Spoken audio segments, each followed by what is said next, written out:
अल्हम्दुलिल्लाह रब्बिल आलमीन वल आक़िबतु लिल मुत्तक़ीन वस्सलातु वस्सलामु अला अशरफिल अंबिया वल मुरसलीन व अला आलिहि व अस्हाबिहि व अज़वाजिहि व ज़ुर्रिय्यतिहि व अहलि बैतिहि अजमईन।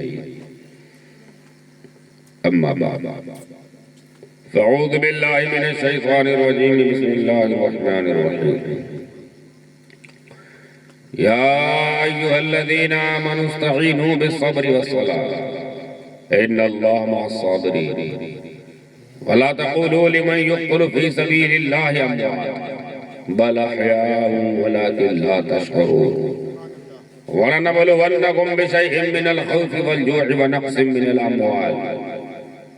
मिनल अम्वालि वल अनफुसि वस्समरात वबश्शिरिस साबिरीन अल्लज़ीना इज़ा असाबतहुम मुसीबतुन क़ालू इन्ना लिल्लाहि व इन्ना इलैहि राजिऊन। सदक़ल्लाहुल अलीयुल अज़ीम व सदक़ रसूलुहुन नबियुल करीम व नहनु अला ज़ालिका लमिनश शाहिदीन वश्शाकिरीन वल्हम्दुलिल्लाहि रब्बिल आलमीन। बारगाह रिसालत और आले रिसालत पर एक मर्तबा झूम झूम कर नजराने अक़ीदत बशक्ल दुरूद शरीफ पेश करें। पढ़े मेरे साथ अल्लाहुम्मा अला सय्यदना मौलाना मुहम्मद व अला आले सय्यदना व अला सय्यदना मौलाना मुहम्मद सल्लल्लाहु अलैहि वसल्लम।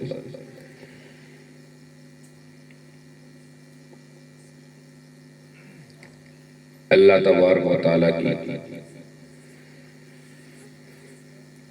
तमाम तारीफें उसी के लिए, तमाम खुसूसियत तमाम मदहो सराई उसी रब के लिए जिसने अपने जिक्र के लिए इस महफिल को सजाया और हम लोगों को इस महफिल में बुलाया।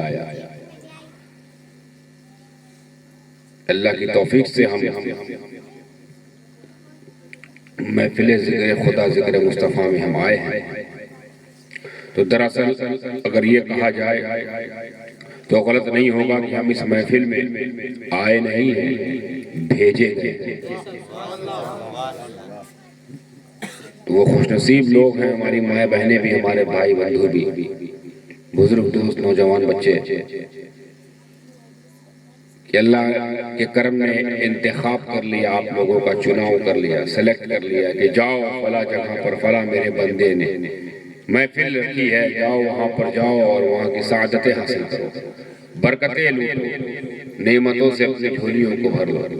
तो जो आए हैं वो मैं उनको मुबारकबाद देता हूँ और वो काबिल मुबारकबाद भी हैं।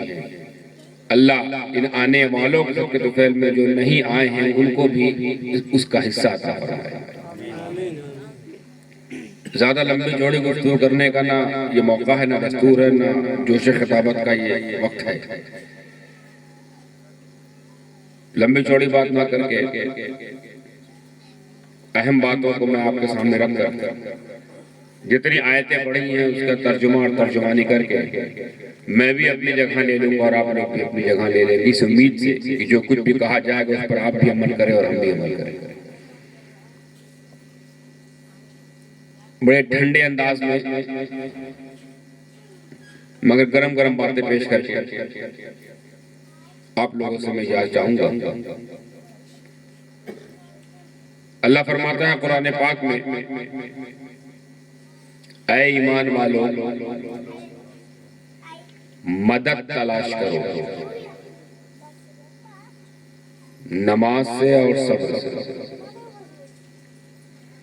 बेशक अल्लाह सब्र करने वालों के साथ है। ये तर्जुमा पहले आया है। ऐ ईमान वालों इस्तईनू मदद तलाश करो, मदद मांगो, मदद के तलबगार बनो। किसके जरिए?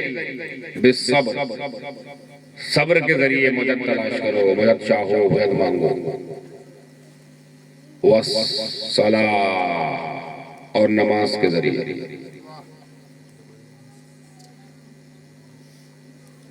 अल्लाह किसके साथ है? साबिरों के साथ। ये है तर्जुमा। अब जरा खोल खोल के देखा जाए तो क्या राज है इसमें। गहराई में जब तक उतरो ना, औकात नहीं पता चलती कि किस दरिया में कितना पानी है। जब तक उसके अंदर जाओगे नहीं तब तक आपको उसकी अहमियत का अंदाजा नहीं होता। समंदर ऊपर से बड़ा हल्का लगता है, कभी 3-4 किलोमीटर अंदर जाके देखो तो पता चलेगा या अल्लाह ये कौन सी ऐसी दुनिया है जहाँ हम बेबस मालूम हो रहे हैं। चारों तरफ से पानी पानी, हू की आवाज, तब अहमियत होगी वाकई समंदर समंदर है, सारा माल उसी के अंदर है। इसी तरह मिसाल दी है, जब किसी भी आयत की तर्जुमे पे निगाह जाए तो फिर उसकी तर्जुमानी के लिए गहराई में जाना पड़ता है।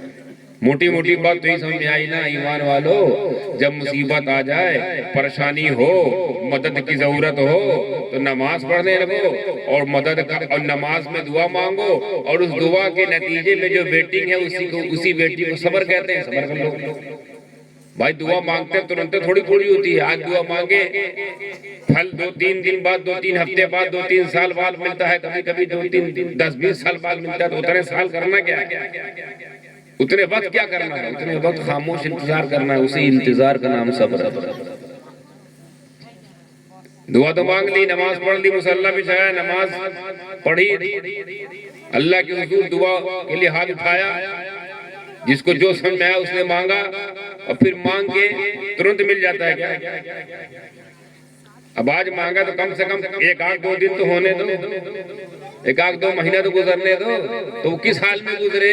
वो इंतजार के हाल में गुजरे कि रब से मांगा है, आज नहीं तो कल देगा जरूर। जो मांगा हो सकता है उससे बढ़िया देगा, मगर देगा जरूर। जो मांगा उसका बदल देगा, मगर देगा जरूर। तो उसी इंतजार का नाम सब्र है। तो ये मोटी मोटी बात यही है कि मुसीबत है, परेशानी है, नमाज पढ़ो, सब्र करो, और अगर सब्र करोगे तो अल्लाह तुम्हारे साथ है। इन्नल्लाह मअस साबिरीन, यही ना बड़ी बात। अब वो गहराई में जाओ तो अल्लाह ही मालूम है, सबसे नहीं कह रहा है। सुन लो, ये कह रहा है तमाम लोगों से नहीं, जितनी दुनिया में लोग हैं सब लोग नमाज पढ़े, कि दुनिया में इतने लोग सबसे खासा सब्र करो। नहीं, उनसे तो लेना ही देना नहीं, उनका तो एनआरसी हो गया। ये तो एनआरसी बात में ना, अल्लाह पहले ही कर चुका है। तुम कहा एनआरसी देगा, तुम तो खुद एनआरसी वाले हो, हमारा कट गया पत्ता। अब अलग बात है कि उस बात की खुन्नस अभी निकाल है, हमारे लिए कानून बना रहे हो, हमारे लिए, तुम्हारे लिए 1400 साल पहले ही कानून बन गया। अल्लाह तुमसे बात ही नहीं कर रहा है, तुमसे नमाज पढ़वा रहा है, कह रहा है ईमान वालों, ऐ ईमान वालों, मैं तुमसे मुखातब हूं। उनको तो उनसे तो लेना देना ही नहीं, उनके लिए तो डिटेंशन सेंटर बना रखा है, जहन्नम। इनका तो डिटेंशन सेंटर अभी तक बना ही नहीं ना, अभी ना कानून आया ना डिटेंशन सेंटर बना है। उधर कानून भी आ गया और डिटेंशन सेंटर बना है, दायमी, फॉरएवर, हमेशा के लिए, सदैव उसी में रहेंगे, है ना डिटेंशन सेंटर, जिसको हम लोग अरबी में जहन्नम कहते हैं। फिनारे जहन्नम, वही जाएंगे। तो अपने को टेंशन नहीं लेने का। ये जितने फुदक रहे हैं, बिबिला रहे हैं, मेढक कितना टटरा रहे हैं, इनका वक्त है, इनके लिए दुनिया बनाएगी, हमारे तो बनाएगी, हमारे लिए जन्नत बनाएगी। तो हम, ये तो हमारा घर ही नहीं, तो किराए का घर हुआ। तो किराए के घर में कहाँ तुम कील ठोक रहे हो और फर्नीचर लगा रहे हो, तो अपना ही नहीं। किराए घर में तुम कहा नया नया पीओपी करवा रहे हो, बेड सोफा खरीद रहे हो, अपना ही नहीं। परमानेंट जो घर होगा वहां लगाओगे ना, डेकोरेशन करोगे। आप तो मैं किराए पे रखूं अपने ही घर में, मेरे घर को सजाओगे, संवारोगे, क्योंकि किराए का है। लेकिन वो घर तुम्हारे नाम कर दूं तो सजाओगे, संवारोगे ना। तो हमारा परमानेंट घर सजने के लायक होता है, तो ये तो परमानेंट है ही नहीं। परमानेंट तो वो घर है जहां से एक बार गए तो बाहर निकलेंगे, और एक बार गए तो कोई चीज के लिए कुछ नहीं करना है, न रोजी रोटी के लिए भाग दौड़, न धंधा पानी, सिर्फ जिंदगानी, जियो जवानी। मस्त रहो, जो मन में आए खाना खाओ, जो मन में आए पीना पियो, जहाँ जाए जाओ। इतना बड़ा बड़ा घर एक को मिलेगा ना।